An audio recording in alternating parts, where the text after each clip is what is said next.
This is an awesome park jet at the perfect price with about one of the quickest assemblies you're ever gonna get.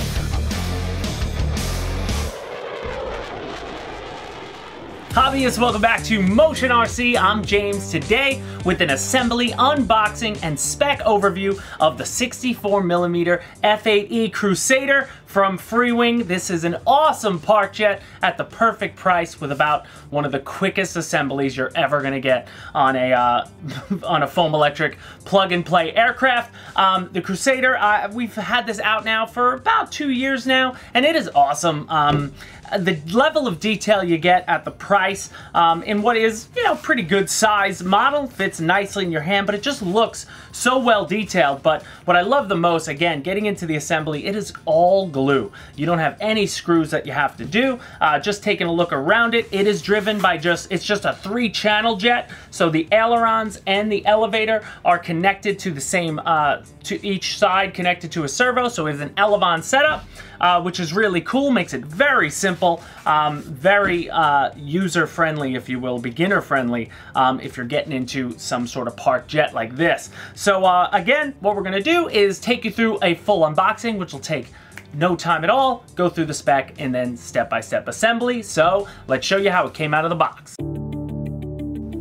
So opening up the box, you'll see, like all Freewing models, especially the newer ones like this, it's packaged up really well. So before we cut any of the tape in here, I just pull out the things that I can pull out first. So first we have the vertical stabilizer. And again, there's no rudder on this aircraft, so you'll see there's no servo attached to this piece, but the decals are all there. You got, just beautiful level of work on there, panel lines.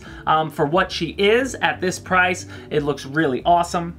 Then you got your horizontal stabilizers, and you'll see, again, there are nylon hinges already pre-installed. Then you're gonna pull out some baggies, and not much in these bags. First thing you'll see are these big fins. They'll go on the bottom. They're the last things you're gonna put on the aircraft as far as the assembly goes. Then you get 2 smaller linkages or control rods. These are gonna be for the ailerons. And then you just get this tube of glue. Then on the top of this tape, you can pull out your 2 longer control rods, and you'll see they have a slip on the top, and we'll get to that in a little bit. That has to do with the assembly. But these are the longer ones that are gonna connect to your elevator control surfaces. And then you're gonna have the main wing section, comes right out, and you can see it is a 1-piece wing. Really nice level of detail and paint. I love on these Navy birds, the white ailerons contrasting with the gray.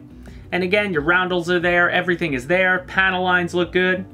And on the bottom, you have the 2 pre-installed servos, and again, nylon hinges on the ailerons, and really sharp lines, I like it. And then the last thing you pull out of the box is your fuselage. And as you see, taking a look around it, again, decals all there, nice panel lines. It's a really good looking jet. Not too many Crusaders you see in general, in foam electric at least. This might be the only one available at this time. But now I just wanted to show you the back, the access to the ESC and the motor. It's just 2 screws back here. You pull these out, and you can see inside you got your 5-bladed fan and your ESC, so easy access if you ever want to change anything, fix anything. Should have no problem getting back there. And there you have it, guys. Those are all the pieces laid out on the table, so not much here. It's gonna go together really quick. I think it's about 5 steps to put this all together, but first, let's just run through the spec. So this F-8 Crusader has a wingspan of 21.5 inches or 545 millimeters, and she's about 32.5 inches long or 825 millimeters there. Now, what's she powered by? The motor is a 2627 4500 kV brushless outrunner. That's a 64 millimeter ducted fan using a 5-bladed fan, and it is powered by a 30 amp brushless ESC. You only have 2 9-gram plastic servos, and those are driving the ailerons and the elevators. You don't need more than that. And you can get away with a 4-channel receiver because, again, you only need 3 channels, your throttle and your 2 ailerons, but you're gonna run them really as elevons because they're gonna be controlling your pitch and your roll. And then the recommended battery, anywhere from a 1600 to a 2200 3S LiPo pack, so pretty standard pack there, is gonna fly this plane perfectly. So now let's get on to a step-by-step assembly. So the first step is gonna be your horizontal stabilizers. And again, Only tool you're gonna need for this build, you wanna grab a razor blade or something. I like to score the edges whenever I'm gluing foam to foam, especially if there's paint on one side and paint on the other. You wanna scratch it up nice and good. I like to make cross sections on all the sides that are gonna meet, just so that glue attaches and holds stronger than if you just glued it together flat. So score all the sides, the two sides of the fuselage where they meet, and the two sides of the horizontal stabilizers. Then you're gonna just bead on your glue. You don't have to go too thick with it, but thick enough. Then what I do is I put it on one side, then I press it into place, and then you wanna pull it out so you see the stringies with the glue, and that adds air to the mixture, and you wanna leave it unattached for about 60 to 90 seconds. That just helps the glue get more tacky. It's gonna create a stronger bond in the long run. So once you see that, then wait about 60 seconds, press them together, repeat for the other side, and you're done with step 1. So now step 2 is gonna be the main wing. Only thing you're gonna have to do here first is you're gonna have to feed the 2 leads for your servos into the fuselage. So what I did is take off the battery hatch. It's just a little clasp, and that's just gonna help you pull your wires through. And once you did that, obviously, score your entire section that's gonna meet with the glue. So on both the fuselage side and the bottom of the wing, especially the bottom of the wing, because that side is painted. So you want to score that up nice. Again, back and forth with the razor blade. Make sure it's well and good. Creates more surface area for you.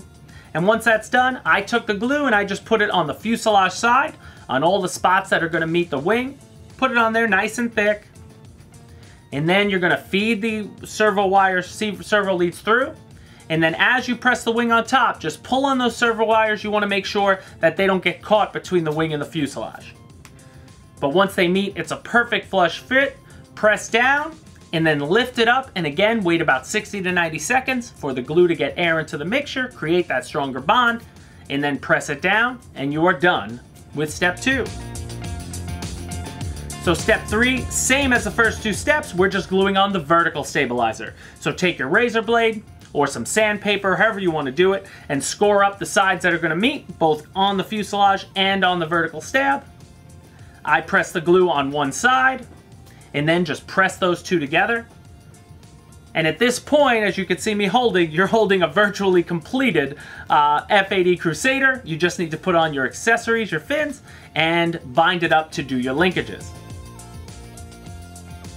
With those 2 steps left, you could go right to the fins. They are very simple. There's only one spot where they meet. Just make sure you put the glue on the side of the fin. You can see there's a little notch. The back side doesn't need glue, the shorter side. That is sort of off of the fuselage, if you will. And the fins are just going to fit perfectly in these 2 snug sections that are a part of your motor compartment or your ESC compartment where you get access. They become a part of that once they're glued in. And that's done. Now at this point, I like to get my aircraft bound up before I attach the rods and linkages. It makes no sense to try to attach them if you don't know if your servos are centered or not. So you might as well get the plane bound up. So I'm just binding it up quick with our 6-channel basic Admiral receiver. And then within your transmitter, whatever transmitter you use, you want to tell the transmitter that this is an Elevon setup. So make sure you do that. But if you're using our Admiral Stability Plus gyro, let's say, then you don't have to tell your transmitter it's an Elevon setup. You tell the gyro that it's an Elevon setup, and the gyro does the controls for you. But that's completely up to you what you're going to use.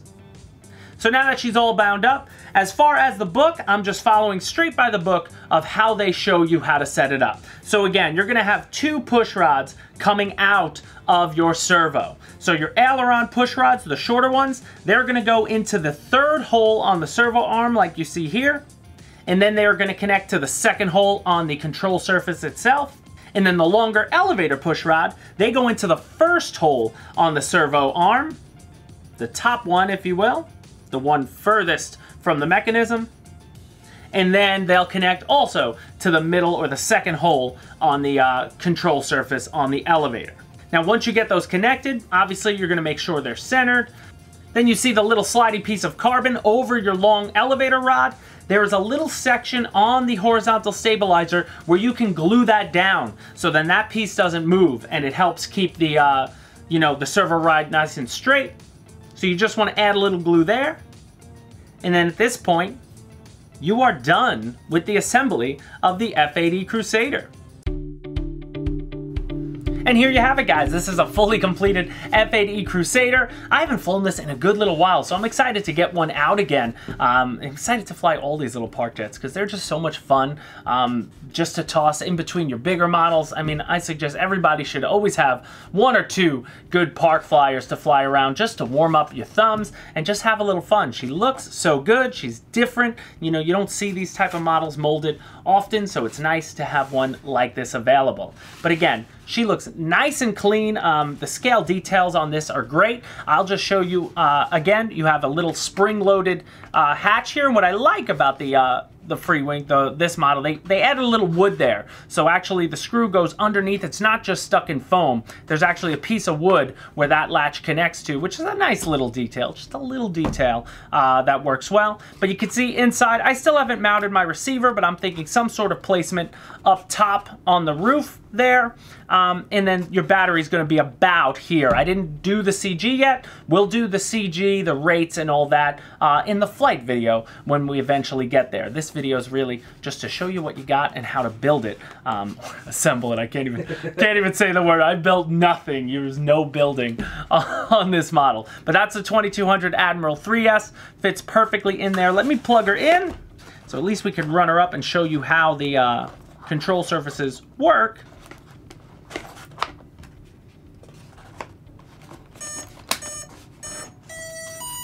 See, we're all bound up, and again, no gyro on this one, but when I roll my ailerons, you can see that you're getting the roll both on the, you know, the elevators, if you will, the horizontal stabilizer, and your main wings on your ailerons. So they'll roll, and then when you're in your pitch, all of it's working together. So if you just look at that servo arm, when it works, again, it just moves both of them together.